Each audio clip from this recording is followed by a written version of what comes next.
Some particulars concerning a lion. We have a great respect for lions in the abstract. In common with most other people, we have heard and read of many instances of their bravery and generosity. We have duly admired that heroic self-denial and charming philanthropy, which prompts them never to eat people except when they are hungry. And we have been deeply impressed with a becoming sense of the politeness they are said to display towards unmarried ladies of a certain state. All natural histories teem with anecdotes illustrative of their excellent qualities, and one old spelling book in particular recounts a touching instance of an old lion, of high moral dignity and stern principle, who felt it his imperative duty to devour a young man who had contracted a habit of swearing, as a striking example to the rising generation. All this is extremely pleasant to reflect upon, and, indeed, says a very great deal in favor of lions as a mass. We are bound to state, however, that such individual lions as we have happened to fall in with have not put forth any very striking characteristics, and have not acted up to the chivalrous character assigned them by their chroniclers. We never saw a lion in what is called his natural state, certainly. That is to say, we have never met a lion out walking in a forest, or crouching in his lair under a tropical sun, waiting till his dinner should happen to come by, hot from the baker's. But we have seen some under the influence of captivity and the pressure of misfortune, and we must say that they appeared to us very apathetic, heavy-headed fellows. The lion at the zoological gardens, for instance. He is all very well, he has an undeniable mane and looks very fierce, but, Lord bless us, what of that? The lions of the fashionable world look just as ferocious and are the most harmless creatures breathing. A box lobby lion or a Regent Street animal will put on a most terrible aspect and roar fearfully if you affront him.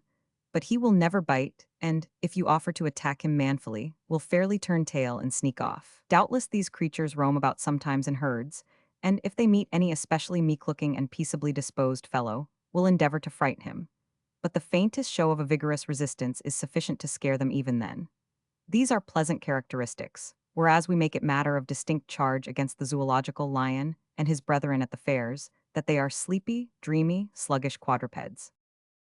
We do not remember to have ever seen one of them perfectly awake, except at feeding time.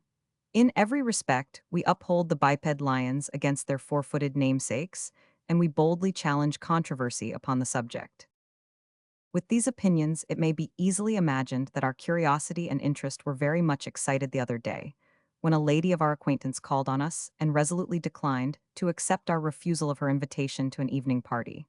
For, said she, I have got a lion coming. We at once retracted our plea of a prior engagement and became as anxious to go as we had previously been to stay away. We went early and posted ourselves in an eligible part of the drawing-room, from whence we could hope to obtain a full view of the interesting animal. 2 or 3 hours passed, the quadrilles began, the room filled, but no lion appeared. The lady of the house became inconsolable, for it is one of the peculiar privileges of these lions to make solemn appointments and never keep them, when all of a sudden there came a tremendous double rap at the street door, and the master of the house, after gliding out unobserved as he flattered himself to peep over the banisters, came into the room, rubbing his hands together with great glee, and cried out in a very important voice, My dear Mr., naming the lion, has this moment arrived.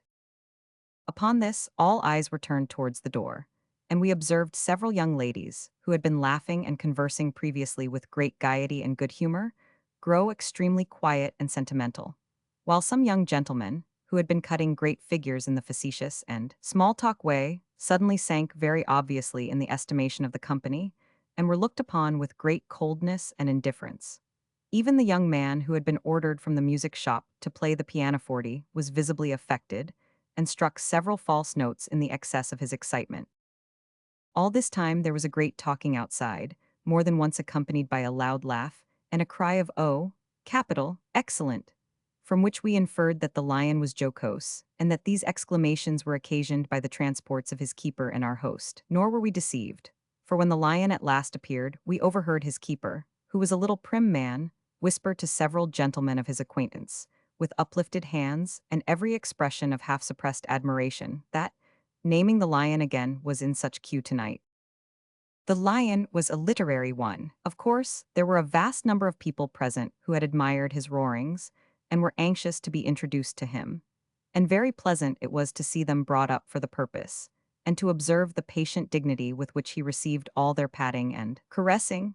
This brought forcibly to our mind what we had so often witnessed at country fairs, where the other lions are compelled to go through as many forms of courtesy as they chance to be acquainted with, just as often as admiring parties happen to drop in upon them. While the lion was exhibiting in this way, his keeper was not idle, for he mingled among the crowd and spread his praises most industriously. To one gentleman, he whispered some very choice thing that the noble animal had said in the very act of coming upstairs, which, of course, rendered the mental effort still more astonishing. To another, he murmured a hasty account of a grand dinner that had taken place the day before, where 27 gentlemen had got up all at once to demand an extra cheer for the lion, and to the ladies, he made sundry promises of interceding to procure the majestic brute's signed manual for their albums. Then there were little private consultations in different corners, relative to the personal appearance and stature of the lion, whether he was shorter than they had expected to see him, or taller, or thinner, or fatter, or younger, or older, whether he was like his portrait, or unlike it, and whether the particular shade of his eyes was black, or blue, or hazel, or green, or yellow, or mixture. At all these consultations the keeper assisted, and in short, the lion was the sole and single subject of discussion till they sat him down to whist, and then the people relapsed into their old topics of conversation, themselves and each other.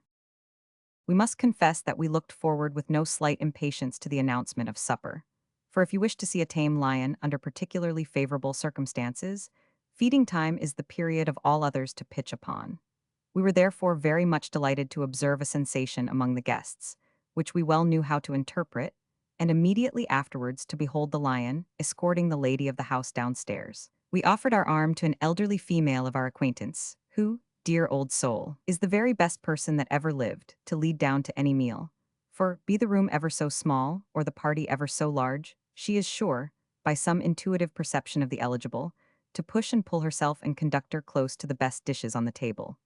We say we offered our arm to this elderly female, and, descending the stairs shortly after the lion, were fortunate enough to obtain a seat nearly opposite him. Of course the keeper was there already. He had planted himself at precisely that distance from his charge which afforded him a decent pretext for raising his voice, when he addressed him, to so loud a key, as could not fail to attract the attention of the whole company, and immediately began to apply himself seriously to the task of bringing the lion out, and putting him through the whole of his maneuvers. Such flashes of wit as he elicited from the lion. First of all, they began to make puns upon a salt cellar, and then upon the breast of a fowl, and then upon the trifle. But the best jokes of all were decidedly on the lobster salad, upon which latter subject the lion came out most vigorously, and, in the opinion of the most competent authorities, quite outshone himself. This is a very excellent mode of shining in society, and is founded, we humbly conceive, upon the classic model of the dialogues between Mr. Punch and his friend the proprietor, wherein the latter takes all the uphill work, and is content to pioneer to the jokes and repartees of Mr. P himself, who never fails to gain great credit and excite much laughter thereby. Whatever it be founded on, however, we recommend it to all lions, present and to come, for in this instance it succeeded to admiration and perfectly dazzled the whole body of hearers. When the salt cellar, and the fowl's breast, and the trifle, and the lobster salad were all exhausted, and could not afford standing room for another solitary witticism, the keeper performed that very dangerous feat which is still done with some of the caravan lions, although in one instance it terminated fatally, of putting his head in the animal's mouth, and placing himself entirely at its mercy.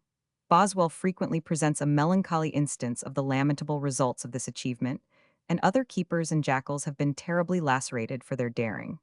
It is due to our lion to state that he condescended to be trifled with, in the most gentle manner, and finally went home with the showman in a hack cab, perfectly peaceable but slightly fuddled. Being in a contemplative mood, we were led to make some reflections upon the character and conduct of this genus of lions as we walked homewards, and we were not long in arriving at the conclusion that our former impression in their favor was very much strengthened and confirmed by what we had recently seen. While the other lions receive company and compliments in a sullen, moody, not to say snarling manner, these appear flattered by the attentions that are paid them. While those conceal themselves to the utmost of their power from the vulgar gaze, these court the popular eye, and, unlike their brethren, whom nothing short of compulsion will move to exertion, are ever ready to display their acquirements to the wondering throng. We have known bears of undoubted ability who, when the expectations of a large audience have been wound up to the utmost pitch, have peremptorily refused to dance. well-taught monkeys who have unaccountably objected to exhibit on the slack wire, and elephants of unquestioned genius who have suddenly declined to turn the barrel organ, but we never once knew or heard of a biped lion, literary or otherwise, and we state it as a fact which is highly creditable to the whole species, who, occasion offering, did not seize with avidity on any opportunity which was afforded him of performing to his heart's content on the first violin.